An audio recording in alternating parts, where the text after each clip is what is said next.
भविष्य के सभी अध्यापक साथियों का सरकारी अध्यापक चैनल पर हार्दिक स्वागत है।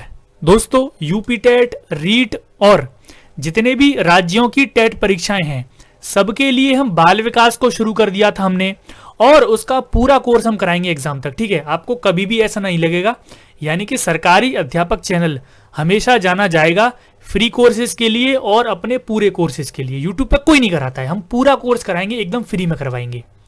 पेड कोर्स खरीद लेना किसी का भी, उससे अगर 10% भी ये कोर्स आपको कमजोर लगे या फिर कम लगे तो बिल्कुल हमसे बता देना, चैनल बंद करके चले जाएंगे। ठीक है, इतना प्रभावशाली कोर्स कोई भी आपको फ्री में नहीं पढ़ाएगा, लेकिन इसके एवज में यह है कि आपको ये वीडियो शेयर करनी है, सारी की सारी आपको सपोर्ट करना है, हर वीडियो को लाइक करके हर बच्चे को कमेंट्स करना है। ठीक है, चलिए शुरुआत करते हैं। यूपी टेट रीट के लिए हम पढ़ रहे थे, सीडीपी का कोर्स हमने शुरू किया था, इसमें ऑलरेडी कुछ लेक्चर्स हो चुके हैं जिसकी प्लेलिस्ट बना दी गई है। आपको कभी भी कुछ कोर्स चाहिए होता है ना, पढ़ना होता है, तो प्लेलिस्ट में चले जाइए, सीधा प्लेलिस्ट में जाकर आपको वहां पर बहुत सारे कोर्स मिल जाएंगे, पूरा कोर्स करवाते हैं हम।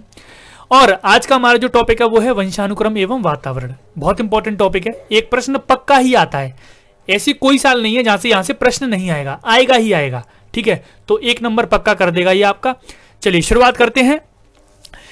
जितने भी स्टूडेंट नए हैं, सरकारी अध्यापक चैनल में आपको बता देता हूं, आपके लिए ही बनाया गया है। सुपर टेट की तैयारी करवाई जाती है, यूपी टेट रीट की तैयारी करवाई जाती है, इसके अलावा सी टेट की तैयारी भी हमने शुरू कर दी है, पहली वीडियो डाल दी हमने सीडीपी की। ठीक है, तो सी टेट की तैयारी भी हम शुरू कर रहे हैं। चलिए, सुपर टेट के लिए भी देख सकते हैं आप इस वीडियो को, क्योंकि इंपॉर्टेंट सारे टॉपिक आते हैं सुपर टेट में भी। जितने टॉपिक यूपी टेट रीट में आते हैं उतने सारे टॉपिक आपके सीडीपी के सुपर टेट में भी आने वाले हैं। चलिए, वंशानुक्रम के बारे में पढ़ लेते हैं। वंशानुक्रम है क्या? देखिए, वंशानुक्रम क्या है, यहाँ पर एक बच्चा है, यहाँ पर उसके फादर हैं, बच्चे हैं, तो जो चीजें बच्चा ग्रहण कर रहा है ना अपने फादर से, जो गुण प्राप्त कर रहा है, ये सारी चीजें वंशानुक्रम की वजह से हो रही हैं। मेरे पिताजी मान लीजिए हाइट ज्यादा है, मेरी भी हाइट ज्यादा है, तो ये सारी चीजें मुझे कहां से मिल रही हैं? वंशानुक्रम से, यानी कि ये वंश से चली आ रही है ना, बोलते हैं ना हमारे वंशज ये थे, हमारे वंशज वो थे, तो हमारे वंशजों के जो कुछ गुण हैं वो हमारे अंदर आ जाते हैं, इसी चीज को बोलते हैं वंशानुक्रम, है ना। इसको प्राकृतिक चीजें भी बोलते हैं, क्योंकि ये प्रकृति के द्वारा हो रहा है, हमारे द्वारा नहीं हो रहा है, प्रकृति के द्वारा हो रहा है। चलिए, कोई भी चैप्टर हम जब पढ़ेंगे तो कुछ मनोवैज्ञानिकों की परिभाषाएं जरूर याद करेंगे, है ना, क्योंकि इंपॉर्टेंट रहती है। यूपी टेट में और रीट में, सुपर टेट में ये ज्यादातर पूछी जाती है। सबसे पहली डेफिनेशन बी.एन. झा की है। क्या बोला है बी.एन. झा ने? बी.एन. झा ने बोला है कि वंशानुक्रम जन्मजात विशेषताओं का योग है। क्या है? जो जन्मजात हमारी विशेषताएं होती हैं, जैसे मेरा जन्म हुआ, जो विशेषताएं मुझे मिली है कि मेरी हाइट बड़ी है, मेरा दिमाग तेज चलता है, कम चलता है, जो भी मुझे कलर है, मेरी आंखों का जो कलर है, मेरे बाल लंबे हैं, सारी विशेषताओं का योग क्या है? वंशानुक्रम है ना। किसकी वजह से हो रही है ये चीजें? वंशानुक्रम की वजह से। याद रखा, विशेषताओं का योग, जिस डेफिनेशन में आपको योग दिख जाए समझ जाना, बी.एन. झा की डेफिनेशन है। किसकी है? बी.एन. झा की। रूथ बेनेडिक्ट की डेफिनेशन है कि माता पिता के लक्षणों का संतान में हस्तांतरण वंशानुक्रम कहलाता है। अब यहां पर 2 चीजें आती हैं, एक होता है हस्तांतरण, एक होता है स्थानांतरण। इसमें आपको अंतर पता है, स्थानांतरण और हस्तांतरण? जो बच्चे पुराने हैं, सरकारी अध्यापक चैनल पर पहले ही जुड़ चुके थे, उनको पता होगा ये। स्थानांतरण और हस्तांतरण में अंतर मैं आपको बता देता हूं। कहीं कहीं आपको हस्तांतरण दिखेगा, कहीं कहीं आपको स्थानांतरण दिखेगा। हस्तांतरण का मतलब होता है कि कुछ चीजें आ गई हैं, जैसे माता पिता के जो कुछ गुण हैं उनमें से कुछ गुण हमारे पास आ गए हैं, पूरा एज इट इज नहीं आया है, सेम टू सेम, जैसे बोलते हैं सेम टू सेम डिट्टो, तो सेम टू सेम डिट्टो चीजें ट्रांसफर नहीं हुई हैं, उसको बोलते हैं हस्तांतरण। स्थानांतरण का मतलब होता है कि पूरा सेम टू सेम चीजें आ जाए, उसको बोलते हैं स्थानांतरण, ट्रांसफर, है ना। तो ये दोनों में अंतर है, छोटा सा ही अंतर है। जेम्स ड्रेवर की क्या परिभाषा है मैं आपको बता देता हूं। माता पिता के शारीरिक मानसिक गुणों का संतान में हस्तांतरण वंशानुक्रम है। जो भी शारीरिक गुण है, जो भी मानसिक गुण है, शारीरिक गुण मैंने आपको बताया ना, लंबाई ज्यादा है ना, वजन ज्यादा है, आंखें नीली हैं, कुछ भी हो सकता है। मानसिक गुण कोई भी हो सकता है। IQ बच्चे का ज्यादा है, बच्चे मान लीजिए बच्चे के माता पिता डॉक्टर हैं, बच्चे का भी IQ ज्यादा होगा, तो ये जो मानसिक और शारीरिक गुण हैं, इनका जो संतान है उसमें हस्तांतरण वंशानुक्रम कहता है। किसने बोला? ये जेम्स ड्रेवर ने। ठीक है, वुडवर्थ क्या कहते हैं? वुडवर्थ कहते हैं कि वे सभी तत्व जो जन्म के समय बच्चों में मौजूद थे, लेकिन जिनकी उत्पत्ति 9 महीने पहले गर्भधान में हुई। यानी कि बच्चे का जब जन्म होता है तो जन्म के समय जितने भी गुण उसमें होते हैं, और वो गुण कब आ गए होते हैं उसमें, 9 महीने पहले जब वो गर्भ में आता है ना, तो उसको वंशानुक्रम कहते हैं। ये कुछ 4 मनोवैज्ञानिकों की 4 परिभाषाएं हैं, आपको चारों परिभाषाएं याद करनी है। वैसे 4 से 5 से 6 परिभाषाएं होती हैं हर चैप्टर में, लेकिन जो इंपॉर्टेंट है वो मैं सारी आपको करवाऊंगा। मैं आपको 4 ही डेफिनेशन ज्यादातर करवाऊंगा, किसी में 3 किसी में 4। ज्यादा डेफिनेशन ना तो आप याद कर पाओगे, है ना, भूल जाओगे, ज्यादा डेफिनेशन याद होती नहीं है। इनकी ट्रिक ये है कि इस तरह से याद करेंगे आप लोग कि योग किसी डेफिनेशन में आ जाए तो आपको लगाना है बी एन झा। किसी डेफिनेशन में माता पिता के लक्षण वाली बात आ जाए, लक्षण आपको लगाना है रूथ बेनेडिक्ट। शारीरिक और मानसिक, ये 2 शब्द किसी में बोल दे, जेम्स ड्रेवर लगाना है। और 9 महीने वाली बात अगर किसी डेफिनेशन में आ जाए तो किसकी डेफिनेशन है, ये वुडवर्थ की डेफिनेशन है। इस तरह से आपको याद करने हैं, ये इनकी ट्रिक है। ठीक है, आगे बढ़ते हैं। अब इसके कुछ नियम हैं, कुछ नियम पर चलता है वंशानुक्रम। वंशानुक्रम ऐसा नहीं होगा कि किसी बच्चे के, जो अफ्रीका में कोई बच्चे का जन्म हुआ और वहां पर लोगों का जो रंग है वो काला होता है क्योंकि सूर्य की तिर्यक रेखा वहां पर पड़ती है। तो यहाँ पर ऐसा नहीं होगा किसी अंग्रेज बच्चे का अंग्रेज की तरह गोरे बच्चे का जन्म हो जाए, ऐसा नहीं होगा। इसके कुछ नियम हैं, कुछ नियमों पर ही वंशानुक्रम होता है। और इस वंशानुक्रम के कुछ नियम है वो मैं आपको बताता हूं। सबसे पहला नियम सोरेनसन का नियम है समानता का नियम। समानता का नियम क्या है? इस नियम के अनुसार होता यह है कि जैसे बच्चे होते हैं वैसे ही जैसे माता पिता होते हैं वैसे उनकी संतान होती है ना। ये इसका नियम है। जैसे माता पिता का दिमाग तीव्र है, किसी सर्विस में मान लीजिए डॉक्टर है माता पिता उसके, तो बच्चा भी वैसा ही होगा, है ना, उसका दिमाग भी वैसा ही चलेगा। 90% चांस होता है, 99% चांस होता है। ऐसा नहीं बोलोगे कि आप हर समय ऐसा होता है, ज्यादातर देखा जाता है। जो चीजें ज्यादातर होती हैं उसी को मान्यता दी जाती है ना। तो सोरेनसन का नियम समानता का नियम है। क्या कहता है कि जैसे बच्चे माता पिता होंगे वैसे उनके बच्चे होंगे, वैसे उनकी संतान होगी। ठीक है, ये सोरेनसन का नियम है। माता पिता मान लीजिए गुंडे टाइप के हैं तो बच्चा भी वैसे ही गुंडे टाइप का बनेगा कि नहीं बनेगा, तो वही है। सोरेनसन का एक और है प्रत्यागमन का नियम। इसमें होता है कि बच्चे, अब सोरेनसन ने ये तो बता दिया कि समान होते हैं, लेकिन कभी कभी विपरीत भी तो होते हैं। तो इसमें इन्होंने ये बताया कि बच्चे के माता पिता के विपरीत भी बच्चे में गुण पाए जाते हैं। आपने देखा होगा किसी बच्चे के माता पिता डॉक्टर इंजीनियर हैं लेकिन उनका बच्चा पढ़ने में बिल्कुल डम्ब होता है। आपने देखा है कि नहीं देखा है ये सारी चीजें, है ना। बहुत बार बच्चा बिल्कुल विपरीत चला जाता है, बच्चा चोर बन गया, है ना, माँ बाप उसके हैं नहीं ऐसे, तो कभी कभी विपरीत चला जाता है कि बच्चे के माता पिता की जो हाइट है वो काफी ज्यादा अच्छी है, बच्चे की हाइट कमजोर है, काफी कम है, उसकी हाइट नहीं बढ़ रही है, या फिर बच्चे के माता पिता की हाइट कम है, बच्चा बढ़ता ही जा रहा है। तो विपरीत गुण आपको कभी कभार देखने को मिलेंगे कि नहीं मिलेंगे। अच्छा, विपरीत गुण का एक एग्जांपल दीजिए मुझे नीचे कमेंट सेक्शन में, सब लोग देंगे बाद में वीडियो के ऑफलाइन में, ठीक है। वीडियो जब ऑफलाइन हो जाएगी सारे लोग कमेंट करके आंसर देंगे कि अपने आसपास, घर के आसपास आपने प्रत्यागमन का नियम कहां पर देखा है, यानी कि माँ बाप के विपरीत गुण क्या आपको देखने को मिले आपके समाज में, वो नीचे एक एग्जाम्पल आप जरूर दोगे। आगे बढ़ते हैं बीजमैन का नियम। बीजमैन का बीज कोश की निरंतरता का नियम है। बीज कोश की निरंतरता का नियम, इसमें क्या होता है कि बालक जो जन्म देने वाला जो बीज कोश है कभी नष्ट नहीं होता, बीज कोश पीढ़ी दर पीढ़ी बढ़ता जाता है। बीज कोश की यहाँ पर वंशानुक्रम के गुणों से बात की गई है। बीज कोश से आप समझ सकते हैं कि जैसे माँ बाप के कुछ गुण हैं वो संतान में जाएंगे, संतान के कुछ और आगे जाएंगे, फिर आगे जाते जाएंगे, वो कभी नष्ट नहीं होता। बीज कोश क्या है, पीढ़ी दर पीढ़ी बढ़ता ही रहता है। आप में अपने जो पूर्वज हैं, आपके मान लीजिए परदादा हैं, आप में आपके परदादा के कुछ गुण जरूर मिलेंगे। तो बीज कोश कभी रुकता नहीं है, एक पीढ़ी से दूसरी पीढ़ी बढ़ता जाता है। यह है बीज कोश की निरंतरता का नियम। किसने दिया था? बीजमैन ने। याद करना भी आसान है, आसानी से आ जाएगा। फिर है गाल्टन का नियम। गाल्टन का नियम क्या कहता है? बीज जैव सांख्यिकी का नियम है इसको कहते हैं। इसमें होता है कि 50% गुण बच्चे में अपने माता पिता से आते हैं, 25% अपने दादा दादी से आते हैं, 12.5% अपने पूर्वजों से प्राप्त, दादा दादी से, और परदादा परदादी से करता है 12.5%, और फिर उनकी भी जो परदादा परदादी हैं, जो पूर्वज हैं, उनसे लगभग 2.5% गुण अपने प्राप्त करता है। और इन सबको जोड़ के बताइएगा, लगभग 100% आपका हो जाएगा, ठीक है। तो इस तरह से चीजें होती हैं, याद रखेंगे। 50% गुण वो अपने माता पिता से लेगा, 25% कुछ अपने दादा दादी से लेगा, उसका भी आधा कर देंगे, 12.5% वो अपने परदादा परदादी से लेगा। पूर्वजों के भी कुछ गुण उसमें होते हैं, है ना, फिर बाकी उसके अपने गुण होते हैं। तो ये कुछ वंशानुक्रम के दोस्तों नियम हैं। इन्हीं के आधार पर वंशानुक्रम आगे बढ़ता है। या तो आपको समानता दिखेगी, या तो आपको समानता बच्चे में माँ बाप में नहीं दिखेगी, या आपको जरूर दिखेगी, क्योंकि बीज कोश की निरंतरता का नियम है, कुछ गुण उसमें बढ़ते जाएंगे। और जैव सांख्यिकी का एक नियम होता है कि कितने कितने % गुण बच्चा अपने माता पिता से ले रहा है, वो भी यहां पर बता दिया गया है गाल्टन ने। ठीक है, इसके अलावा एक दो नियम और है, वो इंपॉर्टेंट नहीं है, ये नियम चारों के चारों इंपॉर्टेंट है, चारों याद करने हैं आपको। ठीक है, इसके अलावा जो भी नियम बचते हैं एक दो, वो हम प्रश्नों के माध्यम से जब आपकी प्रैक्टिस करवाएंगे कंप्लीट करवा देंगे। ठीक है, चलिए आगे बढ़ते हैं। और आगे बढ़ने से पहले मैं यहां पर यूपी टेट के लिए जो बच्चे बाल विकास की बुक परचेज करना चाहते हैं, ये चाक्षु पब्लिकेशन की बुक बेस्ट होती हैं। आप देख सकते हैं इसमें प्रीवियस ईयर पेपर के क्वेश्चन भी हैं और पूरा कोर्स भी कंप्लीट किया हुआ है। ठीक है, इसका लिंक आपको मैं बताऊं कमेंट सेक्शन में, डिस्क्रिप्शन में दिया गया है। फ्लिपकार्ट अमेजोन का लिंक है, वहां से ऑनलाइन भी परचेज कर सकते हैं। अगर आप अपने नजदीकी बुक स्टोर पर जाएंगे, वहां से बोलना चाक्षु पब्लिकेशन की यूपी टेट की बुक्स चाहिए, तो यूपी टेट के लिए बेस्ट पब्लिकेशन है ये, है ना। तो इनकी बुक्स आप ले सकते हैं। बहुत बच्चे होते हैं ना कि बुक्स ही खरीदनी है, बुक्स से पढ़ना है, तो आप ले सकते हैं चाक्षु पब्लिकेशन की बुक्स। चलिए आगे बढ़ते हैं। वंशानुक्रम का प्रभाव क्या होता है?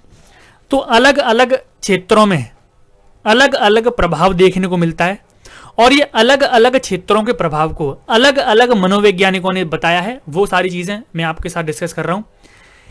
ये जो वंशानुक्रम का प्रभाव मैं आपको समझा रहा हूं, ये आप ये समझ लीजिए पूरे बाल विकास में वंशानुक्रम के बारे में जिन जिन मनोवैज्ञानिकों ने एक एक लाइन भी बोली है, वो सारी चीजें मैं इस स्लाइड में कवर कर दूंगा। ठीक है, समझने की कोशिश करिएगा। वंशानुक्रम का प्रभाव पहले तो चरित्र पर पड़ता है दोस्त। चरित्र पर कैसे प्रभाव पड़ेगा? आपने गोडार्ड और डगडेल के बारे में सुना होगा। गोडार्ड और डगडेल ने क्या बोला था कि चरित्रहीन माता पिता की संतान चरित्रहीन होती है ना। जो अच्छे माता पिता होते हैं उनकी चरित्रवान जो होते हैं, चरित्रवान माता पिता की संतान चरित्रवान होती है। ये बात बोली थी गोडार्ड और डगडेल ने, अपनी परिभाषाएं दी थी एक एक लाइन की छोटी छोटी। उसमें इन्होंने बोला था कि चरित्र पर प्रभाव पड़ता है। चरित्र पर कैसे पड़ेगा कि बच्चे के जो माँ बाप हैं वो चोर हैं मान लीजिए, तो बच्चा भी चोर बनेगा, है ना। और बच्चे के माँ बाप इंजीनियर डॉक्टर हैं, तो बहुत ज्यादा चांस है कि बच्चा भी इंजीनियर बनेगा, है ना। तो ये है गोडार्ड और डगडेल का चरित्र पर प्रभाव। वंशानुक्रम का किस पर प्रभाव हो रहा है? चरित्र पर हो रहा है कि नहीं हो रहा है? होता है। प्रोफेसर विंसेप ने बोला है कि सामाजिक स्थिति पर भी प्रभाव पड़ता है। कि मान लीजिए बच्चे का जो भी पिताजी हैं बच्चे के, वो मान लीजिए नेताजी हैं, तो भाषण देते हैं, अलग अलग रैलियों में जाकर झूठ बोलते हैं। बेसिकली भाषण तो क्या ही देते हैं, नेता तो सब लोग ऐसे होते हैं। तो बच्चा भी उसी प्रवृत्ति का होता है ना, है ना। होता है कि नहीं होता है? तो ये प्रोफेसर विंसेप ने बोला है कि सामाजिक स्थिति पर भी प्रभाव पड़ता है। बच्चा अगर समाज में रहकर उभयमुखी व्यक्तित्व का है बच्चे के माँ बाप, तो बच्चा भी उभयमुखी व्यक्तित्व का बनेगा, है ना। तो सामाजिक स्थिति पर भी प्रभाव पड़ता है वंशानुक्रम का। और कैसे पड़ेगा कि वंशानुक्रम, मान लीजिए बच्चे के घर खानदान में सारे लोग अच्छी फैमिली से हैं, कोई इंजीनियर है, कोई डॉक्टर है ना, कोई एस्ट्रोनॉट है, कोई पायलट है, तो बच्चे पर प्रभाव पड़ेगा उसकी सामाजिक स्थिति का, है ना, जिस भी जगह पर वो रह रहा होगा। और मान लीजिए कि कोई बच्चा है स्लम एरिया में रह रहा है, तो स्लम एरिया में अगर वो बच्चा रह रहा है तो उस पर स्लम जैसा ही प्रभाव पड़ेगा, है ना। तो ये होता है सामाजिक स्थिति पर प्रभाव। एक होता है प्रजाति पर प्रभाव। प्रजाति पर प्रभाव कैसे पड़ता है कि जो इंसान होते हैं उनकी संतान इंसान जैसी होती है, जो जानवर होते हैं, जो जैसा जानवर होगा, जैसा पक्षी होगा, उसके बच्चे वैसे ही होंगे। ये क्लीनबर्ग और कार्ल पियर्सन ने बोला था कि प्रजाति पर भी प्रभाव पड़ता है। जिस प्रजाति पर, इसको आप ऐसे भी समझ सकते हैं कि अफ्रीका में जो लोग होते हैं वो उनका कलर सांवला होता है ना, तो वहां के हर बच्चा भी सांवले ही होंगे, है ना, उस प्रजाति के लोग। जैसे आपने आदिवासी देखे होंगे, तो आदिवासियों के जो बच्चे हैं वो उसी तरह के होते हैं। तो प्रजाति पर भी प्रभाव पड़ता है किसका? वंशानुक्रम का। फिर इसके बाद आते हैं स्पीयरमैन। आप जब मैं बुद्धि लब्धि और बुद्धि वाला चैप्टर आपको पढ़ाऊंगा तब स्पीयरमैन के बारे में और जानकारी दूंगा, ठीक है। अभी या वहां से मैंने निकाल कर एक पॉइंट आपके लिए ले लिया है। वो पॉइंट ये है कि बुद्धि पर भी प्रभाव पड़ता है ना। बच्चे के माँ बाप का IQ कैसा है उस पर प्रभाव पड़ेगा, वंशानुक्रम का प्रभाव पड़ेगा। बच्चा स्लम में रह रहा है मान लो, तो IQ पर प्रभाव पड़ेगा। प्रभाव की बात हो रही है यहाँ पर। ऐसा नहीं कि स्लम एरिया में रहने वाला बच्चा, गलत जगह पर रहने वाला बच्चा होशियार नहीं होगा, होशियार हो सकता है, लेकिन उस चीज का, उस जगह का, उस वंशानुक्रम का प्रभाव जरूर पड़ेगा, है ना। तो बुद्धि पर भी प्रभाव। अच्छा, ये मैं जगह की बात कर रहा था, वो वंशानुक्रम नहीं है, वो वातावरण में आ जाएगा, ठीक है। वंशानुक्रम का आपका यहाँ पर यही होगा कि जो इस बच्चे के माँ बाप इंजीनियर डॉक्टर हैं, ज्यादा चांस है कि उसके बच्चे की जो बुद्धि लब्धि है वो ज्यादा ही होगी, है ना। ये इसका एग्जाम्पल रहेगा, ठीक है। अभी मैं आपको वातावरण पढ़ाऊंगा, उसमें मैं आपको बताऊंगा। रेमंड कैटल ने बोला है व्यवसाय पर प्रभाव, व्यवसाय पर भी प्रभाव पड़ता है। अब आप सोचोगे कि व्यवसाय पर कैसे प्रभाव पड़ जाएगा, व्यवसाय पर भी प्रभाव पड़ता है। आपने देखा होगा हमारे इंडिया में सबसे ज्यादा पैसे वाले लोग किस वर्ग के होते हैं? जैसे आपने एक वो सुनिया होगा, जो बनिए लोग होते हैं, गुप्ता वगैरह जो होते हैं वो बनिए लोग होते हैं, वो सबसे ज्यादा पैसे वाले हैं इंडिया में, है ना, मुकेश अंबानी। तो उनके बच्चे ऑटोमेटिक व्यवसाय में आगे होते हैं, है ना, ये चीज आप जरूर देखिएगा। व्यवसाय पर भी प्रभाव पड़ता है। जो बनिए होते हैं उनके बच्चे बिजनेस में जाते हैं, वो उसी चीज में आगे रहते हैं। जो एथलीट्स होते हैं, है ना, जो मान लीजिए किसी बच्चे के माँ बाप एथलीट है, मान लीजिए स्पोर्ट्स पर्सन है, तो उसका बच्चे पर भी प्रभाव पड़ेगा। वो भी फिर भी स्पोर्ट्स में थोड़ा सा ध्यान देगा, अच्छा कर पाएगा। ध्यान देगा मतलब है अच्छा कर पाएगा। थॉर्नडाइक के जब हम अधिगम के नियम पढ़ेंगे ना, अधिगम के नियम और अधिगम के जितने भी वो हैं सिद्धांत हैं, उनमें हम थॉर्नडाइक को पढ़ेंगे।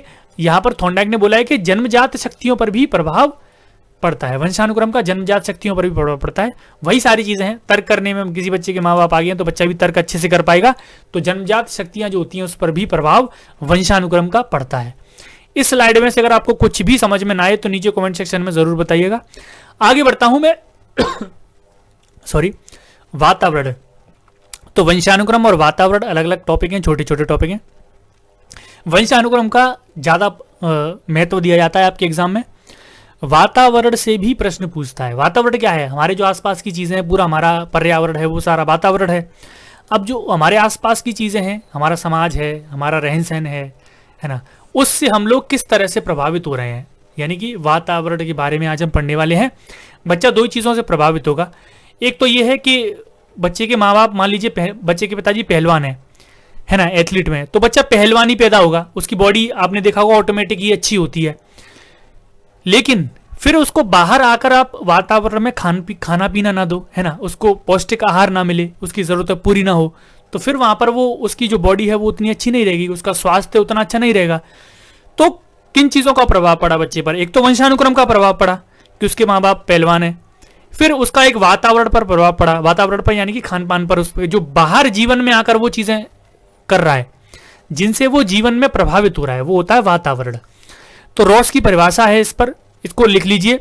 वातावरण एक बाहरी शक्ति है जो हमें प्रभावित करती है। और दोस्तों मैं आपको बता देता हूं, यूपी टेट सीजेट के नोट्स भी हम देते हैं, ठीक है, उसके लिए कुछ पैसे लेते हैं, 50-100 रुपए लेते हैं पीडीएफ के केवल।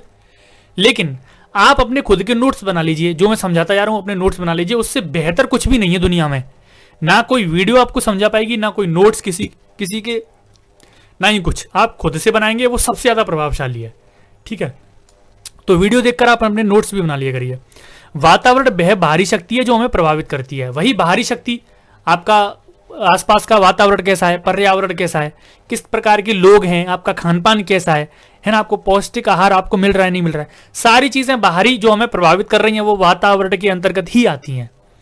वुडवर्थ की डेफिनेशन भी आप याद कर लीजिएगा, वे सभी बाह्य तत्व जिन्होंने जीवन आरंभ करते समय हमें प्रभावित किया।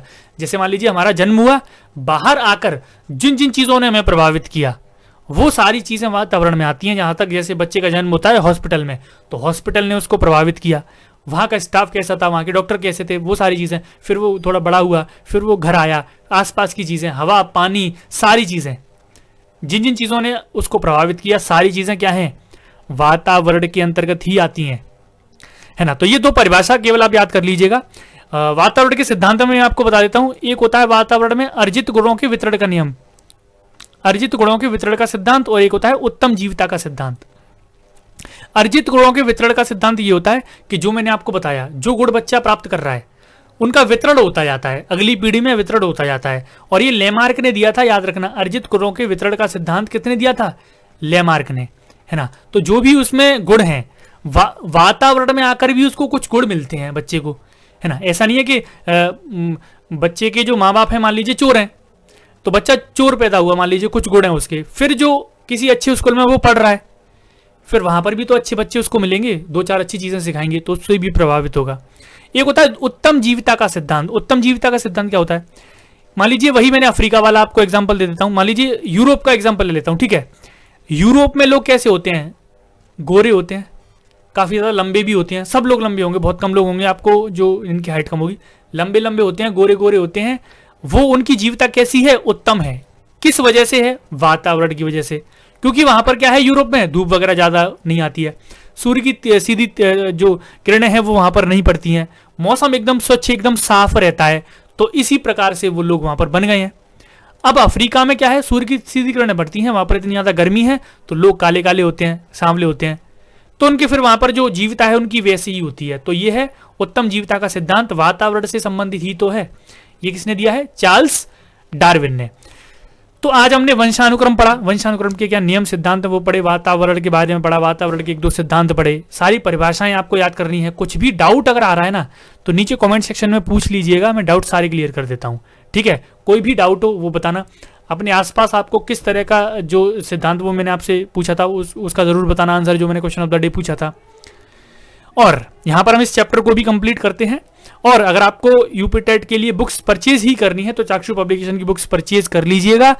इनको अमेजॉन फ्लिपकार्ट पर आप देखोगे 5 स्टार की रेटिंग है, और अमेजॉन फ्लिपकार्ट से भी आप खरीद सकते हैं, लिंक मैं डिस्क्रिप्शन में दे दूंगा।